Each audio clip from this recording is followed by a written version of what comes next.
Dead Cells is the kind of game that baits you into hour-long marathons. You dip your toes in to test the waters and end up free-falling. Sessions end with a pounding head and bloodshot eyes, but your regret is tempered with unwavering satisfaction. You promise yourself this won't happen tomorrow, but when the night comes around, you find yourself in the same chair, the same game, with the same results. I consider this a litmus test where your enjoyment results in something tangible. Dead Cells considers itself an illegitimate child of Metroidvania and Rougelite, a RogueVania. The world it tosses its players into is ever-changing, each run guaranteed a unique experience due to a non-linear progression system. Endless replayability wrapped up in a merciless, electrifying package. There's never a dull moment as you explore the labyrinthine corridors of each level.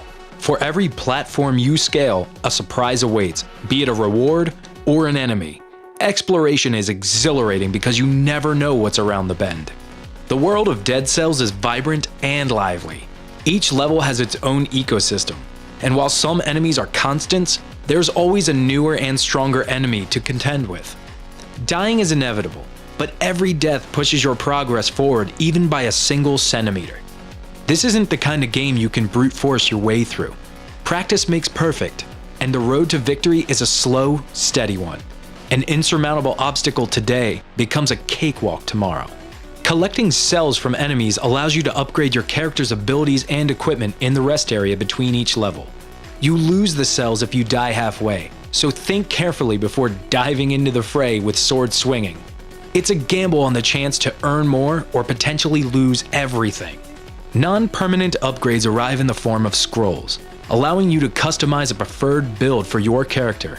Want to be a glass cannon? Go for it. What's that you say? The best offense is a good defense? Sure, whatever floats your boat. The headless character you control is but clay, waiting to be molded into your ideal. Your character lacks the ability to speak, but its personality shines through its reactions to various NPCs and events. Overzealous head nods, shoulder shrugs, I find it amazing how much it conveys despite not saying a word. I never missed a thing because the gorgeous pixel art makes it near impossible to look away. Dead Cells oozes style and beauty.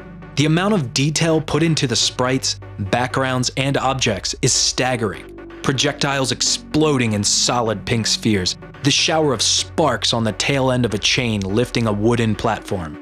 Early access isn't something I'd associate with this game.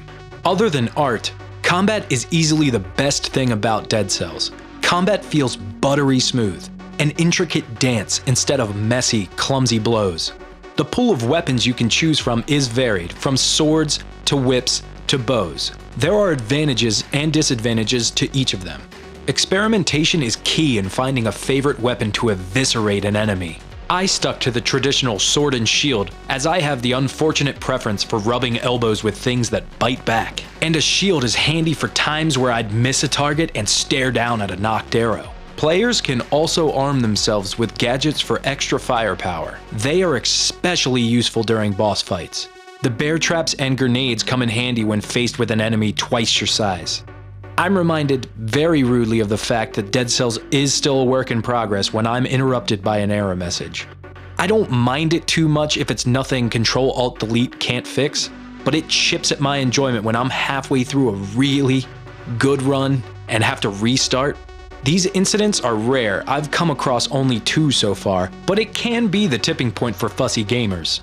If you can handle the occasional bug, I'd heartily recommend Dead Cells. It is a challenging, mesmerizing experience that will have you craving more after the first taste.